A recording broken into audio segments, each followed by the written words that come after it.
Hello, Cro-Magnons, females, males, and any non-binary entities. Welcome to my channel. Yes, it has been forever since I had filmed a video or done a video in so long. Not gonna lie, it's just my channel is a random channel, and I finally decided to do a video based on a topic that I really like, which, if many of you don't know, I am invested in a series called Sandersides on YouTube.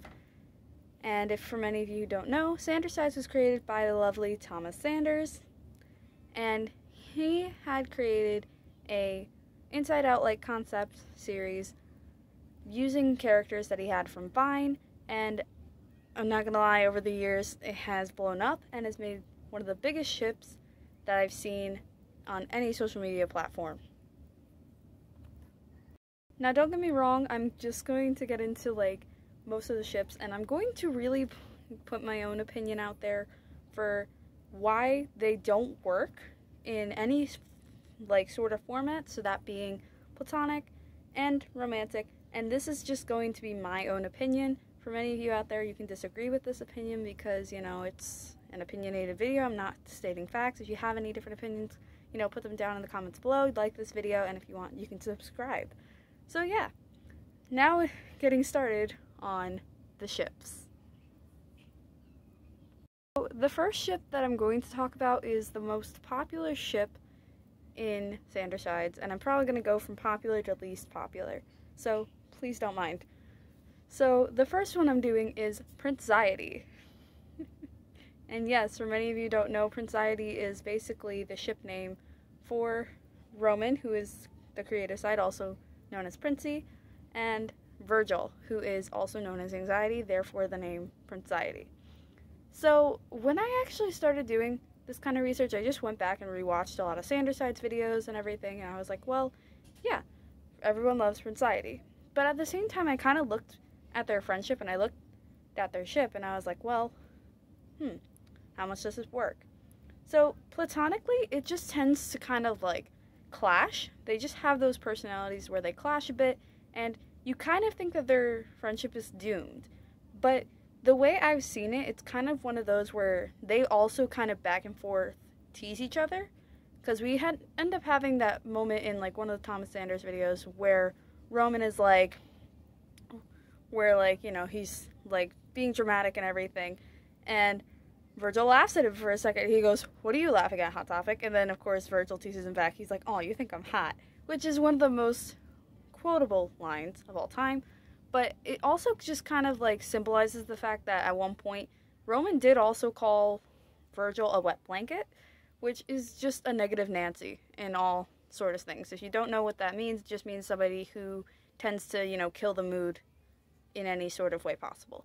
Which is where I also was just their platonicness is so different, especially because Roman is so caught up in his own ego and inflated with that it just kind of makes it difficult to see past it. And I think that's where Virgil gets his frustration from when it comes to trying to talk to Roman in any sort of way that is logical, and just any sort of way that seems practical and reasonable, or just in any way that he suggests his idea to Roman. It is very frustrating.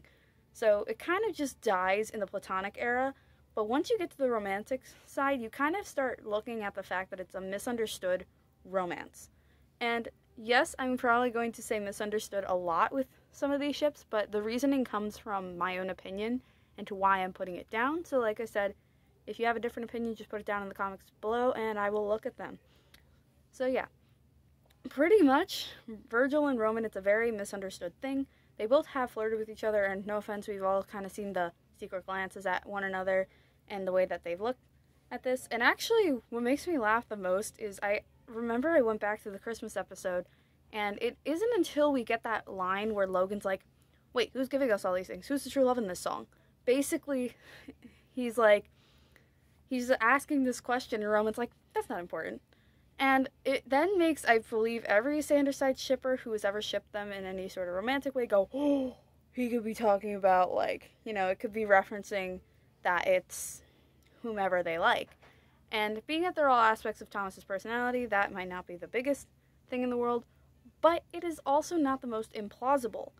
Especially because Roman and Virgil have also had their differences. They've also had moments where they've worked together in really good spots, which is also where the platonicness comes in. They both tolerate each other enough to work together, but in a romantic sense, this would just be enough to save themselves, because Virgil would help balance out the fact that Roman is very inflated in his ego versus Roman, who can kind of just figure out what to do to help him not be such a, wuss. And I don't mean to say wuss as in, like, anxiety is a bad thing, because it's not. It's just anxiety tends to make you feel irritable, and it tends to have a lot of other symptoms aligned to it, so it's really difficult to find someone who can balance you out in that way. And it's just also, like, one of those things where, surprisingly, they work together very well, and also it's just kind of unspoken that they have this thing. So, yeah, that's my opinion on Prinxiety. So now we're down to the second most popular ship that I know of, Logicality. And I'm not gonna lie, personally, this is my favorite, but I've also had to put in away from my own bias for this a little, even though this whole video is like my opinion on Sandersides as a whole. It is still an opinion. So yeah, Logicality. Basically, it is Logic, which is Logan, and Patton, who is Morality, which basically brain-heart relationship. And actually, this one also got me a little bit, because I was like, platonically, they work very well together, and romantically, it is kind of difficult to see if they would be romantically compatible. But here's my reasons to why. So platonically, Logan and, like, Patton are very much the, like, kind of misunderstood friendship that seems a little too one-sided based on the fact that Patton is very, like, emotion! Hi! I'm wholesome! Versus Logan, who's a little more like, hi, I'm cold and I'm principled. And don't get me wrong, this could work in any sort of situation where it's just like two people, but the thing is, I feel like they both teach each other something, and that's actually where their friendship comes in a lot. And I think it's also what makes their dynamic for their own personalities very different. It's the fact that literally, like, they both are equally intellectual, and they can equally balance out in the fact that they would help balance each other. And I'm not just saying this in a platonic sense, but also in a romantic sense. I found this to be one of the biggest things about them, that they easily can balance each other out if they're willing to compromise with each other and learn from each other's values. And with that, it just makes it 10 times easier. Especially because Patton may not be logical, but he has emotional awareness that Logan does not have.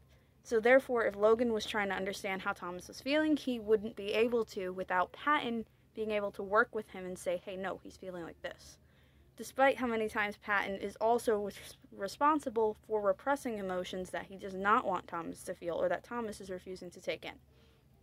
And also, like, Logic helps Patton out when he's just kind of, like, not thinking straight. Therefore, why in the episode, just fighting, basically the one that just came out not too long ago, has to do with the fact that he actually pulls out another side to help balance him out, despite the fact that Patton has seen this person in a dark light. And it actually just is a really good thing that they're both helping each other out in this situation, and, working together in certain ways, like going, hey, yeah, let's do this, figure ourselves out to help with Thomas. Now, I'm not gonna lie, in a romantic sense, this kind of stands the same, but what makes it a little more problematic is the fact that Logan doesn't fully understand emotions. And we see this way too much, and we see it a lot when he brings out his cards saying DWI, and like all this other stuff that is meant for commentary, but you also realize that this puts a little bit of a strain in Patton's abilities. Because Patton already is a very emotional person, Logan isn't emotional very much. He's very much like, ill feelings, the bane of my existence. And yes, I am quoting him when I say this. But it really points out a lot of what could be bothering him more than anything else. With Patton, this would probably not be the worst thing. It would probably be something that he's going to help him on, especially because we get a few moments in the show where we have them both wearing onesies together, and then, of course, out of embarrassment, he doesn't wear a onesie at, like, the one Sandersides episode, which is a quick little mini lesson series. And also, you get moments where Patton also kind of claps back at Logan. Like, for example, in the puppet episode, when Logan's like, you don't need me here, blah, blah, blah. Patton yells at him and is like, no, you are also important. you also deserve to be here just like the rest of us, so stay, kind of situation. And that's his thing. And that's also what I think is very problematic with some of the other ships, but in this instance, they both can equally build each other up without stomping on each other. And it just makes it so much easier because he already adores Logan, and Logan equally finds a sense of equal balance in his knowledge. Despite the fact that it's not shown very often, especially right now, you get moments from the past episodes where it's proven that Patton is actually just as smart as Logan. It's just we all underestimate it based on his wholesomeness. So now we're on to another ship that I found to be also very popular, and it just stands right on top of Analogical, which is Moxiety. Moxiety is one of the other most popular ships that I've seen, and then the next few ones are very unpopular or not really talked about as much. So I'm just going to get into depth.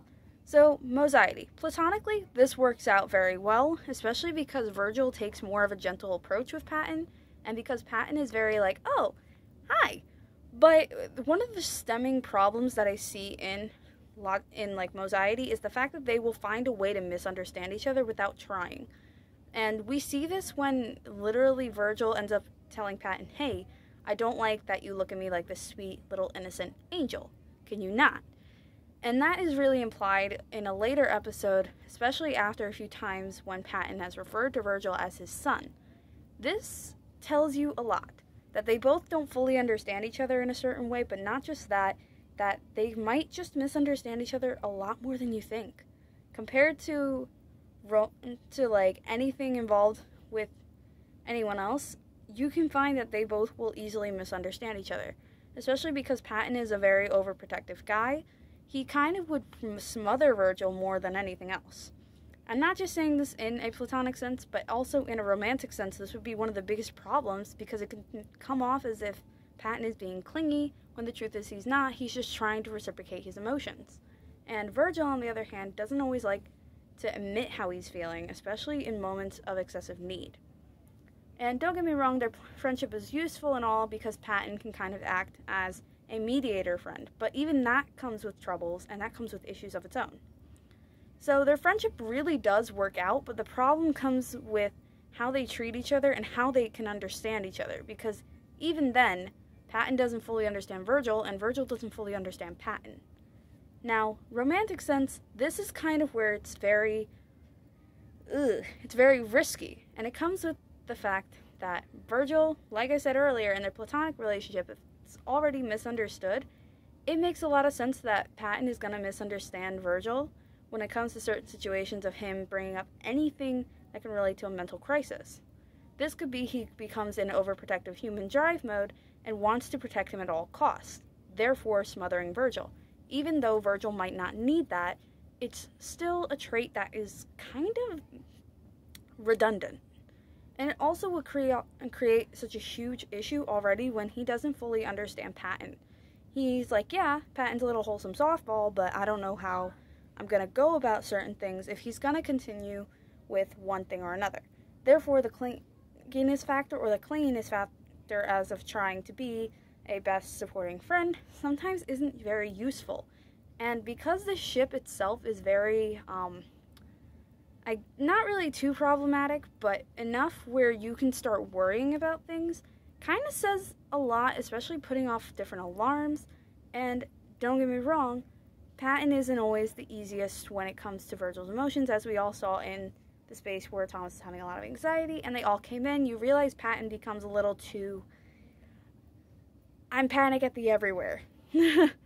And we get this so much that it's kind of like, Moxiety could work in certain stances, but at the same time, despite how adorable it looks, it's actually a very huge misunderstanding.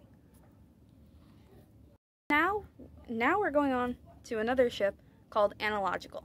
This one is not as popular, but I've heard of it every now and again, so I'm just going to say it right now. Platonically, Analogical works in some way, and it's actually more working than Moxiety ever was.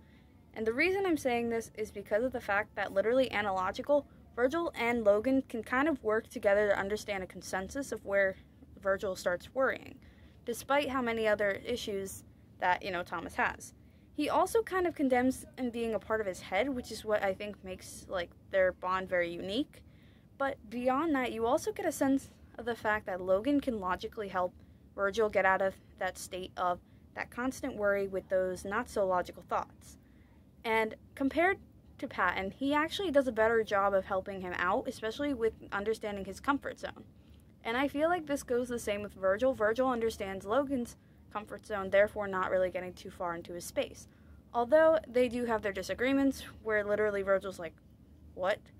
And just, they do. They actually have a very good, concise friendship that could work out very indefinitely, and it's actually pretty awesome that it is that way.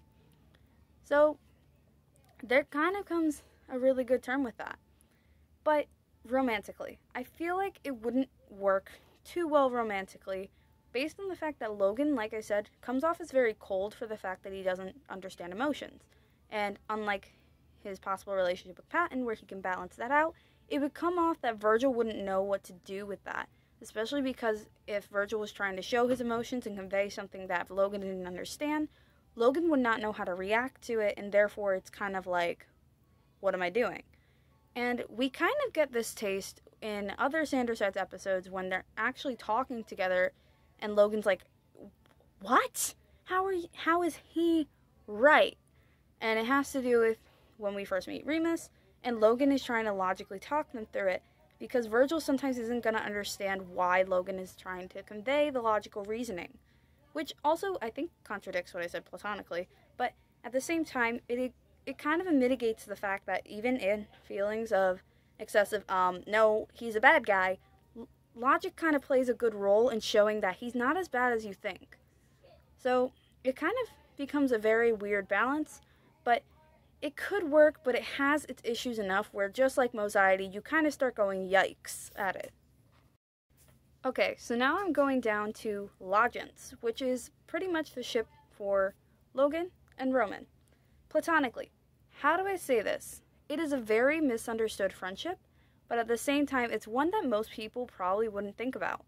Platonically, this works actually very well, and we've seen this work very well in like 2 or 3 episodes, even though they've also had disagreements. We've seen it in Crofters the Musical, we've seen it in moments of like, what is that episode called? I think it's the one where they turn to puppets, and literally they have an argument where they're arguing with each other, and of course we get that deleted scene if we go on Thomas' second channel. But they also have moments where they kind of play the partner in crime role. Pretty much, if Roman is like, hey, I need someone to help me, he can pull Logan up and Logan can help him out in that situation, which is actually kind of what makes this, like, platonically work out very well. That they both can kind of understand where they're coming from, especially with certain things that actually are important and pertain to both of them.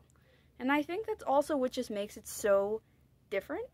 It's the fact that they both can just work together, despite the fact that we, like I said earlier, that he has some kind of inflated ego that kind of goes against his own emotions, versus Logan, who also has some kind of inflated pride, showing that he's like, yeah, I'm smart. But then the minute he gets something wrong, he's like, ah! And it works the same with Roman when he's proven wrong about something that was inflated by his ego. Romantically, I'm not gonna lie, I don't see this working very romantically. Like I said, their platonic relationship works out very well and is a misunderstood friendship, but once we get down to just romantic bits, I don't think it's gonna work at all. Based on the fact that, like I said, Logan has his own pride when it comes to his knowledge. And Roman has his own inflated ego based when it comes on to anything that revolves around him. So if Logan even tried to have a good, concise argument with him, it probably would make them both really pissed off and go into just on and off mode. This would not work very well based on the fact that, like I said, Roman has his big inflated ego. If Logan were to hurt that, he would be very, like, offended and very closed off to even wanting to talk to him and have a logical conversation. Although it could work in some ways, it doesn't seem like it's going to work in any way that is viable to either of them. So no matter what, Logicality is better off a friendship. Like, it's kind of just out there. It's one where you just have a better friendship, but not a good romantic chemistry, which actually kind of explains a lot of them. And like I said, the platonic-wise, it's just they're very much partner in crime, versus if they were ever romantic partners, it would be a very nonsensical pairing. And now I go on to a ship that I did not think existed, but I'm just going to say the one that is for Prince and Morality, which I think is Prinxiety. Prinxiety is just, like I said, pretty much it's just Roman and Patton. My problem with this one is, like I said, platonically they work out pretty well, but even this kind of gets a little dangerous because of the fact that Roman, he sees Patton as so wholesome, and he's very like, oh, he's cute, he's just our little papa dad, but the minute he sees Patton make any sort of big outburst, like I said when he yelled at Logan in the one episode where they were puppets, he was shocked because they kind of forget that he also has his own amount of strength as a person. And it just kind of makes it very difficult because with Roman's inflated ego, in general, he kind of walks over Patton. And we see this like a few times, actually. I believe we see this in like a few episodes where it involves, even when Patton is repressing his stuff, we kind of just see that Roman kind of like steps over him and is like, yeah, that's Papa. We'll be fine. And Patton kind of is also just in a sense where he kind of falls like to that, I'm going to follow what everyone else is doing, or I'm going to try and follow what I think is right. And with this also creates other issues in any other ship except probably Logicality. And I say it like that because Roman, like I said, with a big inflated ego, just, he kind of stomps over him no matter what. This also would be one of the bigger issues in a romantic ship with them because of the fact that Roman just steps over Patton like he's a squash. And it just kind of is really upsetting. And it kind of gets upsetting more because Patton, like I said, likes to follow the crowd. In a romantic sense, it makes it hard because, just like the Moxiety ship, it would mean that he's being taken as too clingy or smothering Roman when it comes to excessive moments of need. Especially when Roman's pride is hurt. He kind of feeds into helping him out and be like, oh no, you'll be fine, champ. Even if that's not what he wants. Well, actually with Roman, most likely he would want that, but with Virgil and Moxiety, he probably wouldn't all the time. And like I said, Roman would most likely just stomp over Patton because, he's seen as a wholesome guy. And you wouldn't expect that. But it just doesn't seem like it would work in the romantic sense, even if it doesn't fully work as a platonic sense. And we kind of see this working out as a friendship more than it would a romantic relationship, based on the fact that if they were to date, it wouldn't be the healthiest, and we just would see Roman constantly squishing Patton. Like, there's no balance there. Alright guys, so that is the part 1 to my Sandersides ships, platonic and or relationship, so like romantic wise, if they will work or not. And I really wanted to go more in depth with this, but because I'm trying to keep it at a 20-minute increment or so, look at how long this video is already, I am pretty much going to make a second video about the other half of the ships and why they would work or not, or if they would work in general. I really hope you guys enjoyed this video, and if Thomas, you're watching this, I am very happy that you're enjoying it. But yeah, see you guys next time.